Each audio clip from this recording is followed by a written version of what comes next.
Jimmy Midnight here with another special report. Rudolph the Red-Nosed Reindeer, the caribou champion, the juggernaut of Judea, the notorious Knight of Nazareth. Few know the true story of this mythical mammal, this renowned reindeer, so to help tell this whopper of a tale, I've done the unthinkable and enlisted the help of that flippant fop, that loathsome lion. Oh dear God, enough with your mindless Yankee Doodle prattle!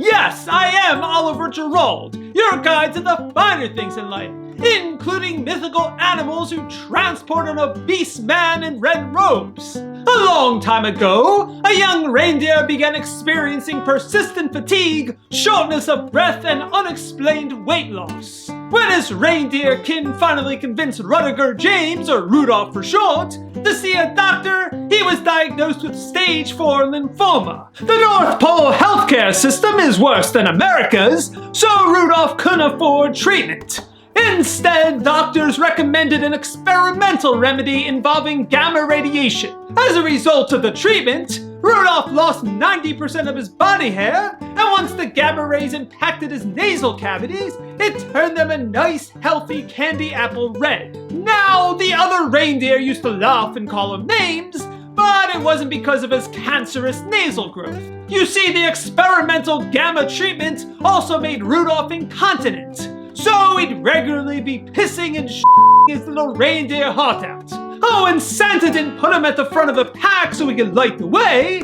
This scarlet schnoz is a 40-watt bulb at best. No, jolly old Saint Nick was just a sick who liked torturing his indentured caribou. So when he put Rudolph at the front of the sleigh, the smell of urine and reindeer feces would waft backwards and assault the nasal cavities of Dasher, Dancer, Prancer, Vixen, Comet, Cupid, Donner, and Blitzen. And while you're mulling over Santa's latent fecalphilia, I'll pass it back to that American Muppet for an edible interlude. Yeah, so in honor of Rudolph, whose origin is a lot more horrifying than I remember, I'd like to examine a couple Rudolph-themed confections, starting with these officially licensed gummies.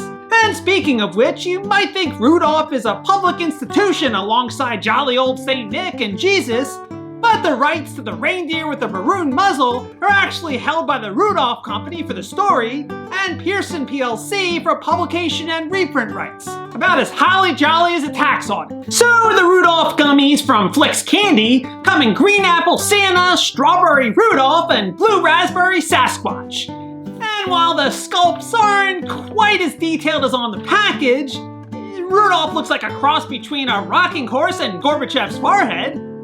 But they have a robust flavor, and unlike the famous Kraut gummies, these won't crack a tooth. So I give the Rudolph gummies 4 snazzy spoons out of 5. And now back to everyone's favorite cantankerous... Thank you, moron! So on one foggy Christmas Eve, Santa came to say, Rudolph with your nose so bright, won't you contact the RAF about acquiring advanced radar and heads-up displays to help me navigate in zero visibility conditions? Because, you know, a tiny little maroon muzzle won't cut through the fog like a searchlight. That's just silly. After Santa delivered presents to all the good little boys and girls, with Saint Nick navigating by instruments alone, he gave Rudolph a large loan to finally get the surgery he so desperately needed. Except by then it was too late, and the cancer had spread to Rudolph's spinal column. And so, on January 3rd, 1632, Rudolph James Vanderdeer, aka Rudolph, aka Sanguine Snout, passed away from complications of non-Hodgkin's lymphoma.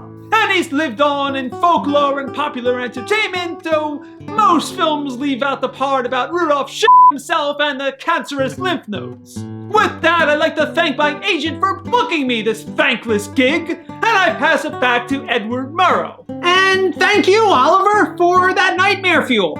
I'll close out this special look at Rudolph the Irradiated Reindeer with this adorable chocolate sculpt from the good folks at Palmer, who you might remember from the National Lampoon's Christmas Vacation chocolate bar. Like that film tie-in, this is more of a novelty than a serious confection, but that said, this is one of the nicest sculpts I've ever seen, with food dye for his ear, eyeball, mouth, and of course his nose. And while the food dye is just that, and the whole confection has one uniform milk chocolate taste, that's nitpicking, because it's rich, sweet, and delicious, and the sculpt is stellar. If you'd like to memorialize Rudolph's tragic life, or celebrate him the old-fashioned way without death and incontinence, then pick this up from your local apothecaries or 5 and 10. So I give the Rudolph chocolate sculpt 4.5 snazzy spoons out of 5. Thanks for joining me for another special report. Please remember to like this video and subscribe to my televisual program, and I'll see you next time. This is Jimmy Midnight signing off.